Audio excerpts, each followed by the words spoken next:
Egil Saga Chapter 28 of Skallagrím's Land Taking. Skallagrim came to land, where a large ness ran out into the sea, and above the ness was a narrow isthmus, and there they put out their lading. That ness they called Ship Ness. Then Skallagrim spied out the land. There was much moorland, and wide woods, and a broad space between fells and firths, seal hunting in plenty, and good fishing. But as they spied out the land southwards along the sea, they found before them a large firth, and turning inwards along this firth, they stayed not their going till they found their companions, Grim the Hålogaländer and the rest. A joyful meeting was there. They told Skallagrim of his father's death, and how Kveldulf had come to land there, and they had buried him. Then they led Skallagrim to the place, and it seemed to him that thereabouts would be a good spot to build a homestead. He then went away and back to his shipmates, and for that winter each party remained where they had come to land.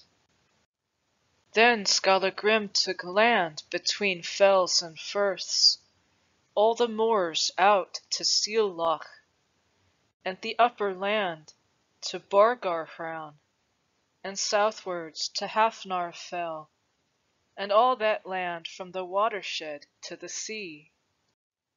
Next spring he moved his ship southwards to the firth, and into the creek close to where Kveldulf came to land, and there he set his homestead, and called it Borg, and the firth Borgarfirth, and so too the countryside further up they named after the firth. To Grim the Hålogaländer he gave dwelling place south of Borgarfirth, on the shore named Hvaneyr. A little beyond this, a bay of no great size cuts into the land. There they found many ducks, wherefore they called it Duckkeil, and the river that fell into the sea there, Duckkeil River. From this river to the river called Grim's River, the land stretching upwards between them Grim had. That same spring, as Skallagrim had his cattle driven inwards along the sea, they came to a small ness where they caught some swans, so they called it Swan Ness. Skallagrim gave land to his shipmates. The land between Long River and Hafsbrook he gave to Ani, who dwelt at Anabrekka. His son was Aunund Sioni. About this was the controversy of Thorstein and Tung Odd. Grani dwelt at Granasted on Digraness. To Thorbjorn Krum he gave the land by Gufu River upward, and to Thord of Begaldi. Krum dwelt at Krum's hills, but Thord at Begaldi. To Thorir Giant and his brothers he gave land upwards from Einkunir, and the outer part by Long River. Thorir Giant dwelt at Giantstead. His daughter was Thordis Staung, who afterwards dwelt at Stangerholt. Thorgeir dwelt at Earthlongstead. Skallagrim spied out the land upwards all round the countryside. First he went inwards along the Borgarfirth to its head, then followed the west bank of the river which he called White River, because he and his companions had never before seen waters that fell out of glaciers, and the color of the river seemed to them wonderful.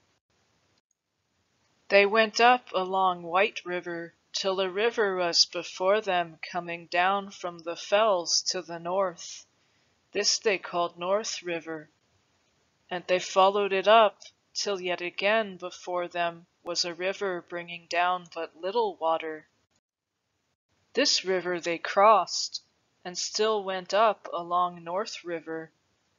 Then they soon saw where the little river fell out of a cleft, and they called it Cleave River.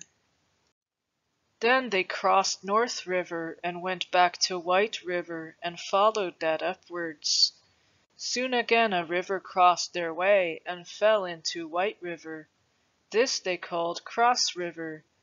They learnt that every river was full of fish. After this, they returned to Borg. Thank you for watching. Please like and share this video, hit the subscribe button and notification bell, and feel free to ask me any question in the comments section below. Due to the sacred nature of these videos, I would prefer to keep them ad-free. Please help me to do that by clicking the Patreon link in the description box below and make a donation to this channel, or buy me a coffee with the Ko-fi tip jar link. PayPal is accepted, every dollar counts. Thank you for your support.